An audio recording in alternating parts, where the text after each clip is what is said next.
Et voilà, c'est parti pour les manches 85 cm3 avec des excellents départs ici. Manche 1, all shot de Oscar Tonin, le 227.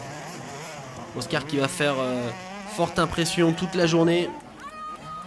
Il est suivi de très près par Maxime Mas, Enzo Levrault, Tony Giorgessi et Matteo Arrieta.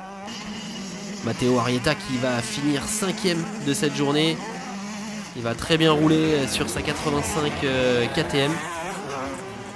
À l'image de sa ralenti sur la table d'arrivée. Bravo à toi, Matteo. Derrière, on retrouve 4ème ex aequo au point avec Enzo Levrault, Tony Giorgessi, le numéro 200. Tony qui participe au mini-vert, il était assez attendu ce week-end. Enzo Levrault finit 3ème de cette journée avec sa husky numéro 399. De belles batailles, Enzo. En second, on retrouve Maxime Mas, très régulier.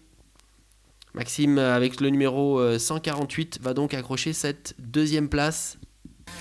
Mais aujourd'hui, tous les regards étaient portés vers ce pilote, Oscar Tonin, qui va dominer les deux manches.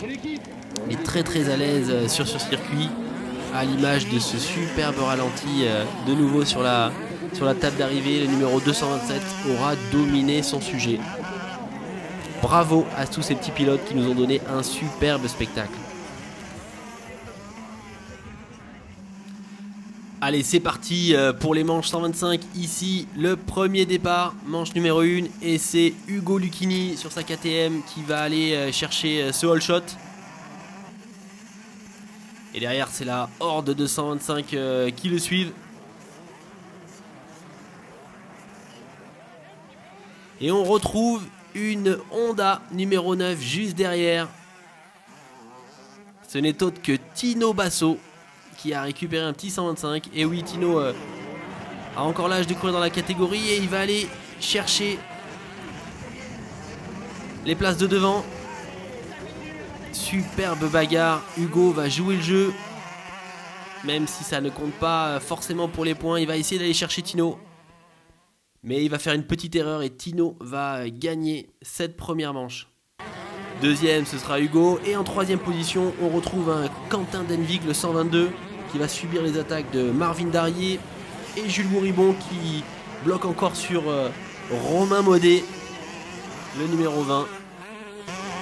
Quentin, le 122, qui va faire de très bons départs tout au long de cette journée et va s'accrocher.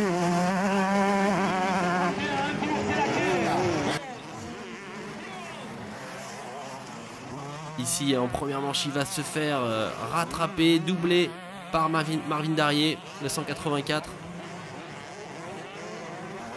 Puis c'est au tour de Jules Gouribon de venir l'attaquer et le dépasser ici dans le pif-paf. Risqué, mais ça passe.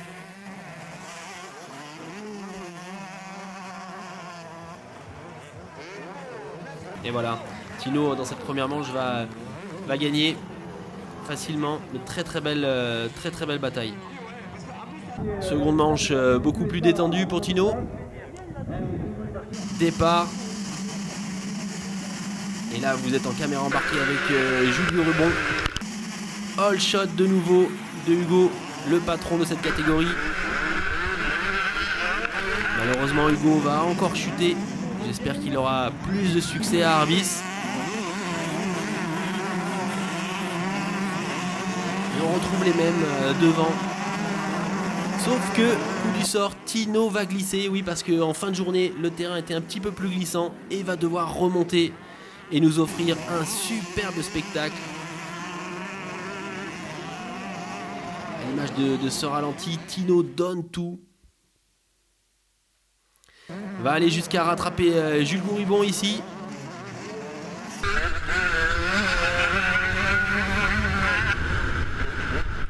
Il va ensuite rattraper Quentin Denvig qui était bien parti. Quentin qui occupe ici la seconde place. Et Quentin va donner beaucoup de fil à retordre à Tino. Au final, c'est bien Ugo qui gagne la seconde manche et donc le général. Et du coup, Tino aura réussi à passer Quentin.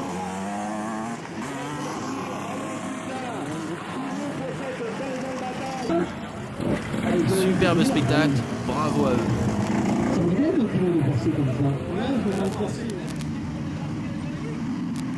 C'est parti pour les manches vétérans. Ici un super ball shot de Walter Toulou sur sa Honda. Walter qui s'échappe, mais ne sera jamais très très loin de son ami Pascal Mousserin.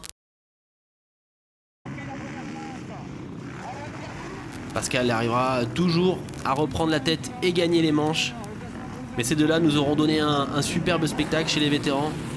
Derrière, on retrouve Laribo Jean-Michel, le 81, Bernato Mathias, Ruffoni Emmanuel et encore Didier Chavelard, le 32, qui est récemment passé chez KTM, team de Roger de Coster. Et voilà, donc cette journée se termine. C'est Pascal qui gagne devant Walter et devant Jean-Michel. Voilà, c'est parti pour les MX1 450. Ici, c'est la manche numéro 2. Vous retrouvez la manche numéro 1 en GoPro. Ici, manche numéro 2 et all shot de Cyril Bassan qui porte la GoPro Moto. Derrière, c'est Partida, Aurélien et Benjamin Chaud qui font un excellent départ.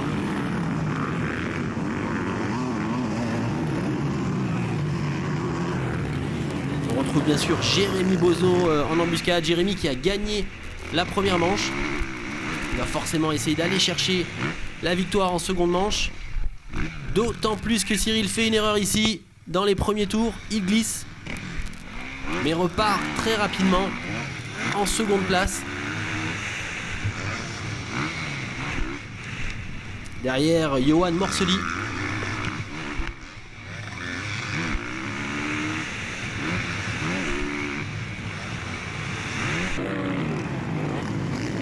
C'est chaud, ces gars-là vont donner un bon spectacle.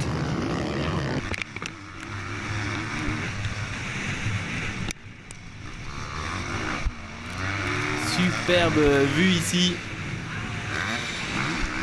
Et dépassement de Cyril Bassan qui va s'envoler vers la victoire.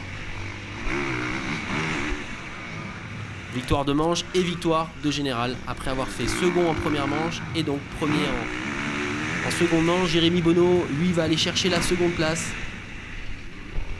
Ce sera donc une égalité de points au général, mais c'est bien Cyril Bassan qui remporte cette épreuve MX1 de Coneil.